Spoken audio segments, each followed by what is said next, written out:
Kenapa kalian malah sekongkol nyerang saya ya? Sudah saya bilang, itu bukan salah saya.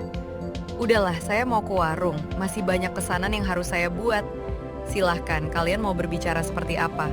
Yang jelas, ini nggak ada sangkut pautnya sama saya.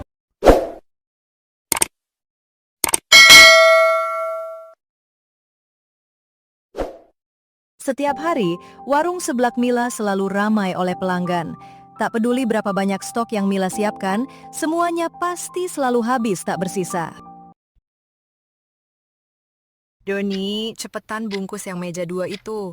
Toppingnya campur, Don. Jangan banyak-banyak. Pelanggan masih banyak. Stok kita udah mau habis nih. Iya, Bu. Ini lagi saya takar. Tapi udangnya tinggal setengah ember lagi, Bu. Tadi pagi Ibu bilang mau beli tambahan. Tapi kayaknya Ibu nggak sempet ya. Harga udang udah naik lagi, Don. 1 kilo udah sampai 90.000. Kalau beli terus tiap hari, modalnya bisa jebol. Padahal pembeli mintanya nambah terus. Terus gimana ya, Bu? Apa kosongin aja topping udang? Ya jangan, Don. Itu kan topping seblak paling best seller di warung kita. Terus gimana, Bu? Nah, itu dia. Saya juga bingung, Don. Bu, ini ada yang nelpon. Ini kayaknya si Mas Bobby yang dulu pernah jual udang murah, Bu. Mas Bobby? Oh iya, Mas Bobby yang itu. Sini, biar saya yang angkat teleponnya. Pas banget lagi bingung gini. Tapi Bu, kalau dari dia lagi yakin nggak apa-apa. Soalnya dulu pas beli dari dia kan ada yang sampai sakit perut loh. Udahlah, Don, gak apa-apa. Lagian dulu gak ada bukti yang mengarah ke kita juga. Mumpung ada kesempatan ini, biar gak boncos. Ya udah Bu, saya ngikut aja kalau gitu. Bu Mila, saya pikir ibu nggak jadi datang. Tapi saya paham sih, pedagang kayak ibu tuh pasti sibuk banget. Apalagi kalau warung lagi rame-ramenya kan. Udah gak usah banyak basa-basi. Mas Bobby bawa apa? Saya gak bisa lama-lama. Saya udah bilang yang saya butuhkan itu udang sama kerang. Nih lihat saja sendiri. Yang saya bawa seafood beku, kerang dan udang rebusan sisa hotel. Semuanya udah saya sortir, masih mulus. Kalau ibu pakai bubuk penghilang aroma, gak bakal ketahuan. Ini sih, baunya mesti kecium, Mas. Udah gak fresh ini. Kurangin lagi lah harganya. Itu udah paling murah loh, Bu. 150.000 udah dapat 3 kilo. Campur lagi, ada udang, kerang, sama 2 kepiting. Ibu nggak bakal dapat harga segini kalau bukan dari saya. Ini juga tadi sebenarnya udah ada yang mau beli, tapi saya ingat kebaikan ibu dulu sama saya. Jadi saya lebih pilih jual ke ibu saja. Ya udah, kalau gitu saya ambil deh uangnya. Nanti saya transfer ke rekening kamu. Oke Bu, saya tunggu ya. Waduh, udangnya udah kebiruan nih. Tapi bentuknya masih oke lah. Kalau dicampur bahan kimia ini harusnya aman dong ya. Nah gitu dong, udah gak bau lagi nih. Warnanya juga udah agak cerahan. Harusnya gak ada yang bakal sadar kan kalau ini udah busuk. Besok pagi, topping ini akan masuk panci dan gak akan ada yang tahu dengan kejadian malam ini.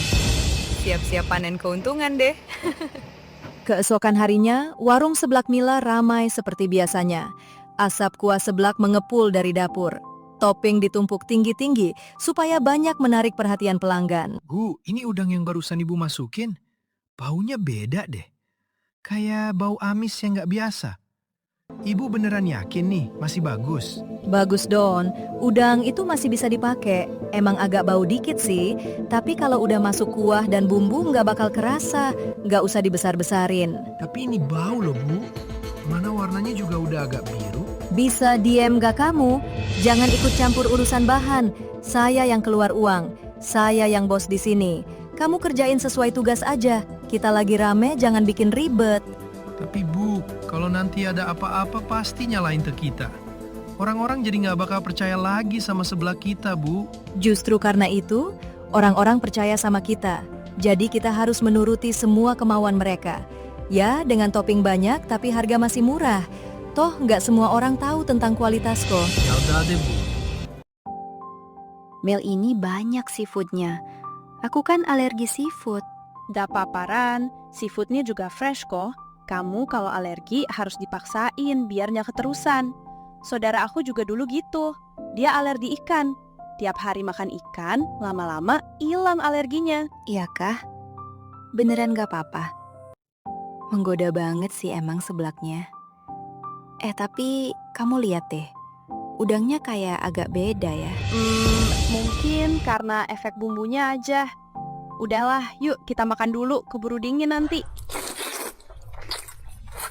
Ada Bel. Kenapa Ron? Ronnie!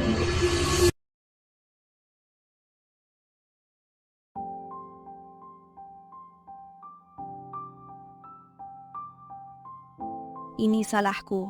Aku tahu Rani alergi seafood, tapi aku malah yakinin dia buat makan seblaknya.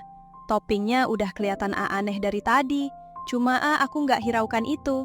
Siapa sangka Rani bisa sampai masuk UGD sekarang ini. Pak, saya udah bilang berkali-kali, masakan saya itu kayak biasa. Semua bahan dari tempat yang sama, saya juga makan seblak saya sendiri kok. Mana mungkin saya sengaja bikin orang sakit. Mila, ini bukan cuma soal itu. Ini soal tanggung jawab. Beberapa orang sakit setelah makan dari warung kamu.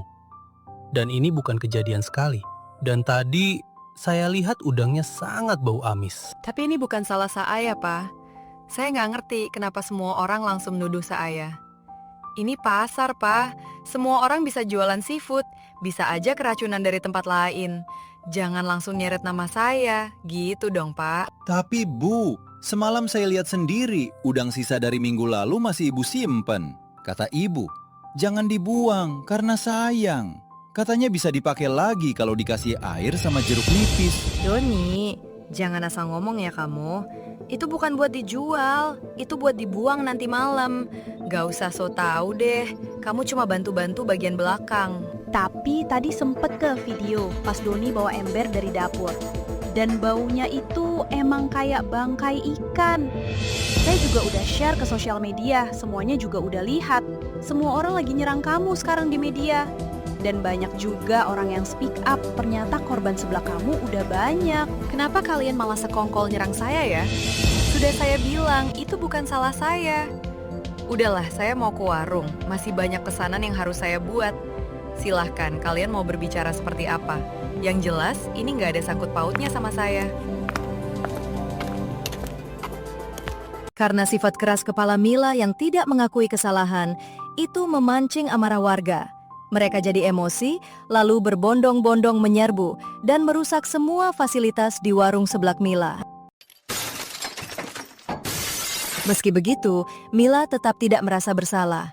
Namun itulah balasan dari kecurangan Mila selama ini. Warung seblak yang ia bangun dan rintis dari awal, kini hancur lebur tak bersisa. Kenapa jadi seperti ini? Apa salah saya?